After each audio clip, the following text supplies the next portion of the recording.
दोस्तों, आज की कथा विक्रमादित्य की 5वीं कथा है। ये कथा 5वीं पुतली लीलावती जी के द्वारा राजा भोज को सुनाई गई। इस कथा में भी विक्रमादित्य की दानवीरता की झलक मिलती है।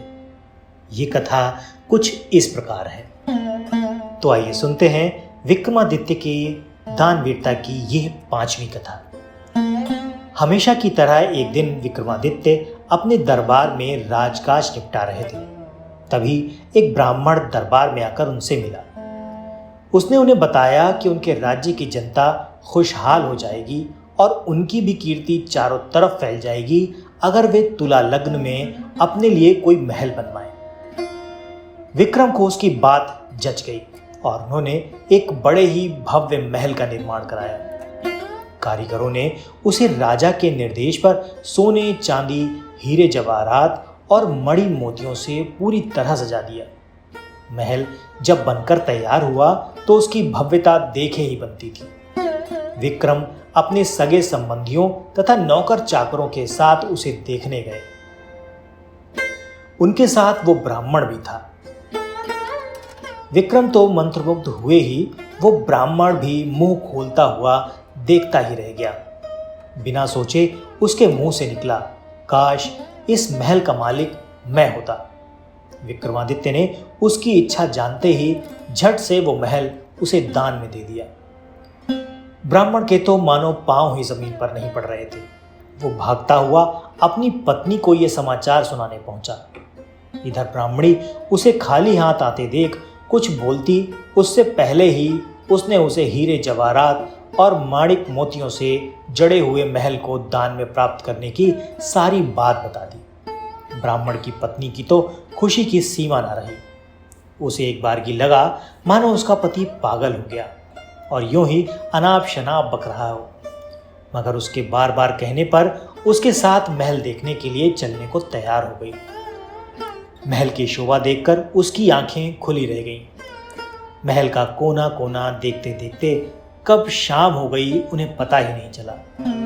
थके मांदे वे एक शयन कक्ष में जाकर निढाल होकर गिर गए। अर्धरात्रि में उनकी आंखें किसी आवाज से खुल गईं। सारे महल में खुशबू फैली थी और सारा महल प्रकाशमान था। उन्होंने ध्यान से सुना तो लक्ष्मी जी बोल रही थीं। वो कह रही थीं कि उनके भाग्य से वो यहाँ आई हैं और उनकी कोई भी इच्छा पूरी करने को तैयार है। ब्राह्मण दंपति का डर के मारे बुरा हाल हो गया। ब्राह्मणी तो बेहोश ही हो गई। लक्ष्मी ने 3 बार अपनी बात दोहराई लेकिन ब्राह्मण ने कुछ मांगा ही नहीं। तो लक्ष्मी जी क्रुद्ध होकर चली गई। उनके जाते ही प्रकाश और खुशबू दोनों गायब हो गए। काफी देर के बाद ब्राह्मणी को होश आया तो उसने कहा, यह महल जरूर भूतहा है इसलिए दान में मिला।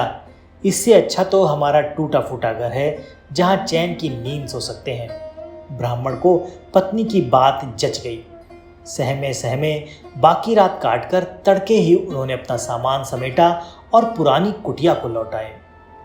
ब्राह्मण अपने घर से सीधा राजभवन आया और विक्रमादित्य से अनुरोध करने लगा कि वे अपना महल वापस ले लें, पर दान दी गई वस्तु को वे कैसे ग्रहण करते। काफी सोचने के बाद उन्होंने महल का उचित मूल्य लगाकर उसे खरीद लिया। ब्राह्मण खुशी खुशी अपने घर लौट आया। ब्राह्मण से महल खरीदने के बाद राजा विक्रमादित्य उसमें आकर रहने लगे। वहीं अब दरबार भी लगता था। एक दिन वे सोए हुए थे तो लक्ष्मी फिर आई।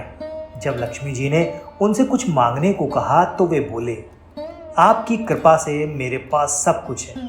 फिर भी आप अगर देना ही चाहती हैं तो मेरे पूरे राज्य में धन की वर्षा कर दें, जिससे मेरी प्रजा को किसी चीज की कमी ना रहे। सुबह उठकर उन्हें पता चला कि सारे राज्य में धन की वर्षा हुई है और लोग वर्षा वाला धन राजा को सौंप देना चाहते हैं।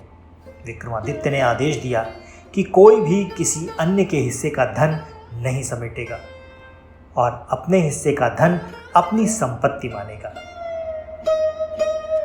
फिर सभी ने अपने अपने हिस्से का धन लेकर खुशियां मनाई। जनता वीर विक्रमादित्य के इस परोपकार के लिए जय जयकार कर उठी।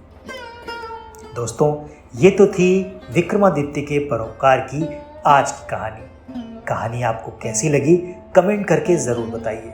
वीडियो अच्छा लगा है तो चैनल को सब्सक्राइब करके बेल आइकॉन को भी क्लिक कर दीजिए।